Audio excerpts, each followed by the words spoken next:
In this video, traders, let's look at pair trading with CFDs. Stay tuned.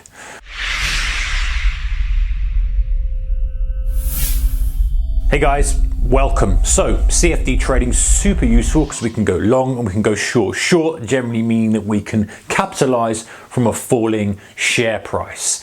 Now, there's one other method that we can trade, which is called a pair trade. And CFDs are perfectly positioned for this because generally if we're trading the underlying share, going to a traditional broker, we're buying a share, we can't normally short and take advantage of downside moves, whereas we can with CFDs. So it allows us to create this opportunity, which is known as a pair trade. So let me explain what a pair trade is and how we would put it on with a CFD, or a pair of CFDs. So imagine we have two companies, listed companies that are in the same market or the same sector. Now there's hundreds out there, but ones I like to use, because I think most people from the UK especially, and if you're not, you will see, is Tesco's and Sainsbury's. Now Tesco's is a supermarket selling just food, traditional normal food for people, and so is Sainsbury's. Very, very similar.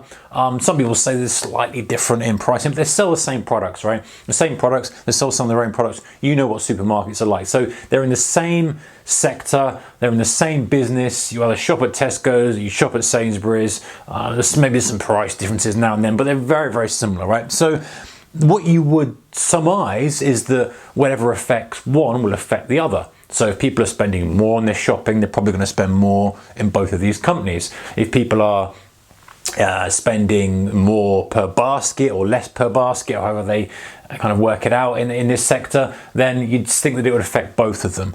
So you see that they're in the same sector, they're in the same business, they're very, very similar. And another thing could be, two telecom providers, two mobile phone providers, providing exactly the same service, and they're literally going to, you would think, be in sync with each other. So what happens is that when one starts to outperform the other, the expectation is that this isn't anything to do with the underlying conditions of that sector. If one supermarket starts to outperform another from a chart perspective, then what is that? Is that something that is just an anomaly that's going to kind of come back to its normal mean? Or is it something that's going to continue? And most people would surmise that, or hypothesize, that actually it's just literally a supply and demand in the stock itself. It's nothing to do with the company. They're both run very, very well. They're both doing as well as they can do, whatever the situation is. Both in the same sector, they're both influenced by the same thing. And so this is an imbalance that's going to come back into line. And if you imagine what it looked like on a chart, let's say this is the price chart of Tesco's, this is the price chart of Sainsbury's. Over the months, it looks very similar. They're obviously not going to, trade in sync because they're just individual trading instruments, and supply-demand effects that someone might want to have more Tesco's in their portfolio than Sainsbury's, and of course that's going to make the price go up short-term quicker, and that's the key really. So the price goes up, it comes back down again, and we're kind of back to where we were, this whatever starting point we had here. Same kind of thing with Sainsbury's. Now at this point, and this is obviously I've exaggerated this for this example, at this point they sort of uncouple a little bit, and so Tesco's continues down, the price continues down, whereas Sainsbury's moves up. And of course that's exaggerated. So, we might have an instance where, Sainsbury's still moves down, but Tesco's moves down more than Sainsbury's, or Sainsbury's kind of flatlines and Tesco's move down. But I've just used the two extremes so we can see visually what's happening. Now, the pair trader who's using the CFDs can take advantage of this. If you hypothesize and your theory is that, they've been in sync for so long, there's nothing really fundamental. It's not like we've had something come out that said that, people who are shopping at Sainsbury's are becoming ill compared to Tesco or something crazy like that. Nothing's fundamentally changed. And we're just seeing this kind of move away from each other, this divergence of price. So you could say, well, actually, I think ultimately what's going to happen is that, Tesco's eventually is going to come back here and Sainsbury's is going to come back here. And it doesn't necessarily have to do that for you to make money, but that will simplify that. Of course, what we're trying to do is we're trying to see that the ratio of the two comes together, which is where this chart comes in.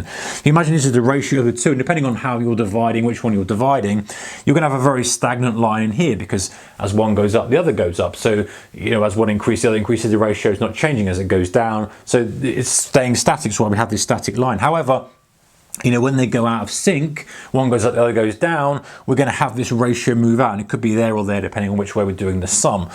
So our thesis is that this ratio is going to come back to the middle. So how we'd put the trade on is we would put the trade on with a long CFD and a short CFD. So we would identify the stronger market that we think is going to come back and weaken off, which would be Sainsbury's, and we'd identify the weaker market that we think is going to perhaps strengthen. Or the good thing about this pair trade, guys, is that even if it doesn't matter on the market direction, they can carry on going, they can all go up together, but it's the difference between the two that matters, because we're ultimately neutral on the sector, but we're looking for the differential of the two to kind of contract or expand depending on how we're positioning. So what we do is we would place a short on Sainsbury's in this example, and we put a long on Tesco's. And the best thing, or the good kind of practice, if you like, with this is to use the same money amount. So let's imagine we're using, I don't know, £20,000 as a marker. We'd work out, or what's the current price of Sainsbury's, divide that by 20,000,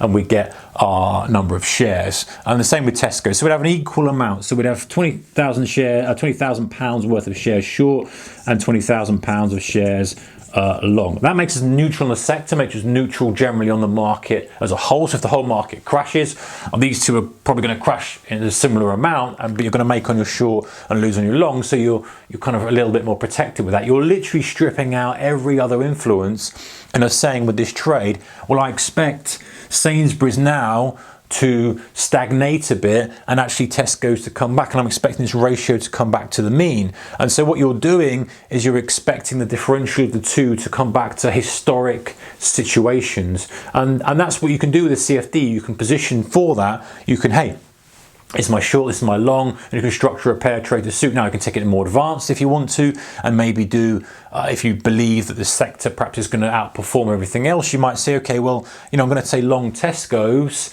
but I'm going to hedge myself a little bit, and I'm going to do just, 10k short Sainsbury's. So I've got a little bit of bias to the long side. I'm a little bit overweight on the long side of the sector in general and Tesco's, but I'm hedging myself a little bit by kind of shorting some Sainsbury's, because I think Tesco's is going to start to take some market share away from Sainsbury's, and this is a kind of anomaly. So I'm going to play the pair, but I'm going to weight it on one side a little bit more. So there's little ways you can do that, and that's the beauty of the CFD, especially if we can go short and long, as you can kind of create these things. And of course, with the margin requirements, you don't have to put the full amount of margin in. You have to put a small percentage, let's say 25%. So you're putting up £5,000, for example, for each of those, if you're going back to the 20k example we had earlier.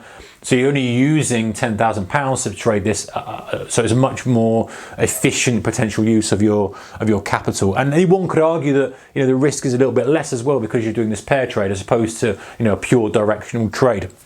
Although it has to be said, this does look easy in theory, but it's still challenging, guys. There's no to make it much easier to kind of judge the differential between two prices as a pure directional play. There's still the same challenges that come into it, same risk management, etc. But it just offers a new opportunity that perhaps otherwise wouldn't be there if you were trading shares directly with your broker. All right, guys, that is pair trading with CFDs. I'll take care, and I'll see you in the next one. And don't forget, by the way, to check out our channel sponsor. There's a link to them in the description below. Take care. Bye-bye.